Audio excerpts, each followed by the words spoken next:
zina. Peyğəmbər buyurur ki, ey cavan, bir zavana nəsihət eləyir, evlən. Niyə? Çünki evlilik səni zinadan uzaqlaşdırar. İndi sual eləyəcəklər, nəyə görə zina? Və inəhu yənzi'ul imanə minə qalbik.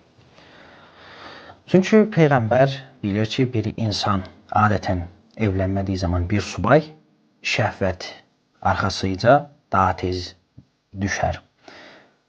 Şəhvət tərəf daha tez meyilli olar. Ona görə də bir insan subay olduğu zaman Peyğəmbər buyurur ki, ey cavan, ey subay, evlən. Ki bu evlilik səni zinadan qorusun. Adətən evli insanlar əksəriyyəti nədir? Zina eləməzlər. Niyə? Çünki özlərinin yoldaşları var və nədir?